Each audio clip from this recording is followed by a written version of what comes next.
Yeah, let's see here. The old man trying to get up and everything.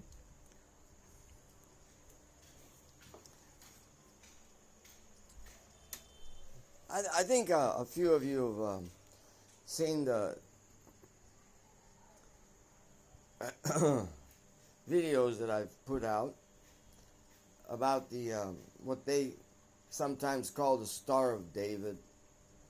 Of course, it's Vedic. It's Vedic. It's not. It's not Vedic. It's universal. This is the. This is the star of universal life.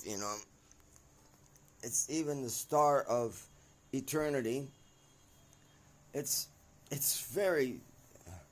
And so because some people have propagated that they stole that star, and they are committing so many heinous crimes at this time that people are starting to hate the star, which is madness. So I responded because I make some response to the Stu Peters show, and they did send me a message that thanks for jumping on board and thanks for your comments. So I felt obligated to open up their eyes. If one takes that star and puts it in a line and everything, you can see that it's the configuration of DNA. It's life. It's life. And also, there's so much to it, but and you can go back to my videos that I sent out to them. Yeah. And the two configurations, this is the his, and this is the hers. Okay, at the beginning of creation, they were united, as in this. But now if you take something so powerful and you divide it as here, as his and hers, or from the left side and the right side, then these two have a very strong attraction, right? Here, that attraction is not necessary because they're united.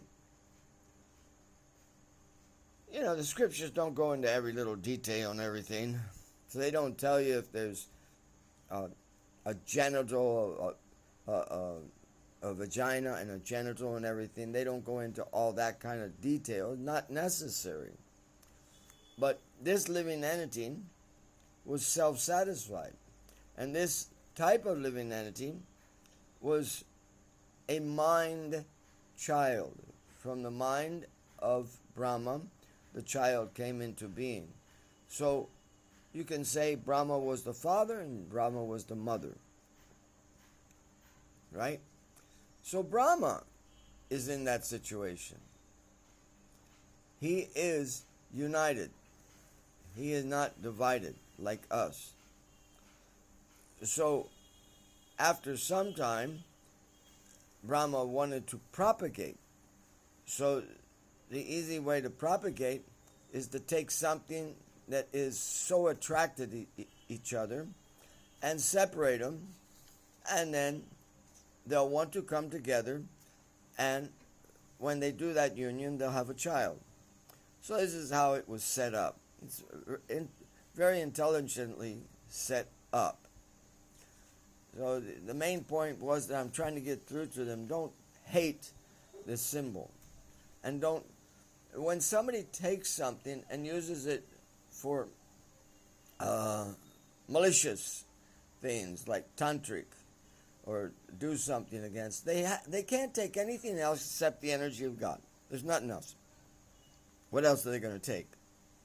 So they take the energy of God, and they depend on others to accept their vision.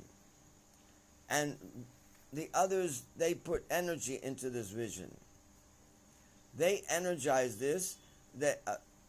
you can energize it either in the right way or the wrong way, you know. So the followers of them, they depend on the followers energizing it. They can't do it all alone. They can't. They're stealing already, and they're trying to convert it into something that does damage to people, where it isn't something that does damage to people.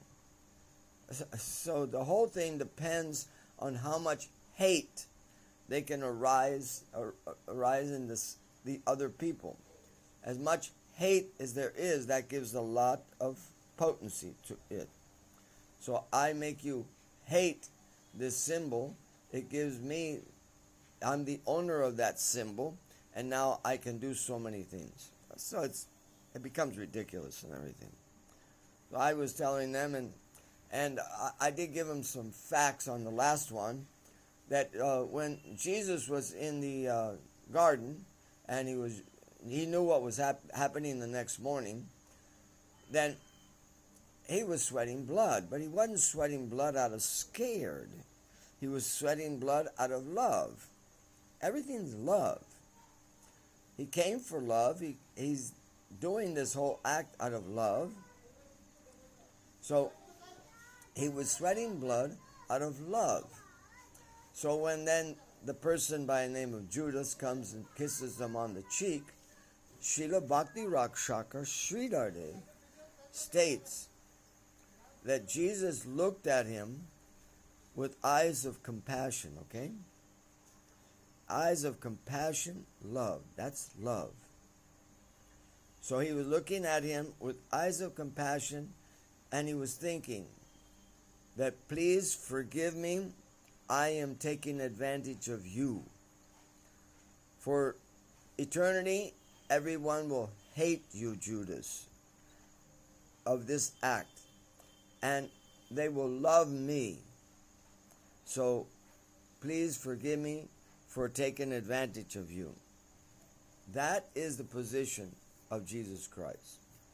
So also, through this whole thing, you know, okay, they beat him with whips and they put him on the cross and everything. Let's see, what is the conclusion of somebody like Srila Prabhupada? Now, I had not heard this, and Abhiram, my first temple president, ISKCON, he had given it in a lecture.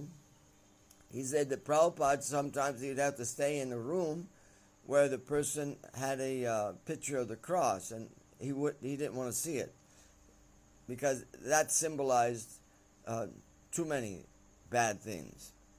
You know, I don't want this. He didn't suffer. You know, so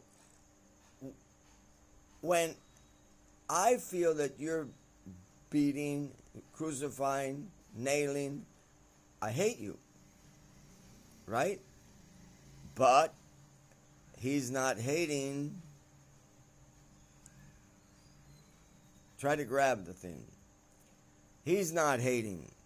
He's just saying this is the, evolving of the prophecy that it was already told.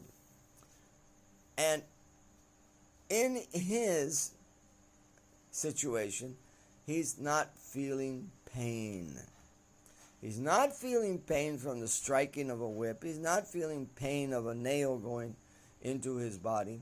These pains are not what is hurting him. The pain is that he loves everybody and he's trying to help them.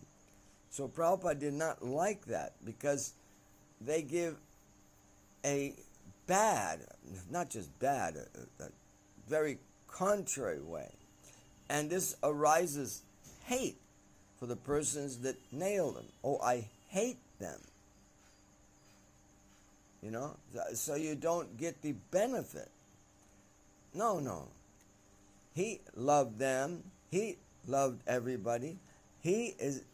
God's not going to let him suffer. Not like a materialistic person. He's not going to let him suffer in that way. So, I could see that this is a good lesson for us that whatever suffering Srila Prabhupada went through is the same suffering that Jesus Christ went through. They're not suffering in the painful way that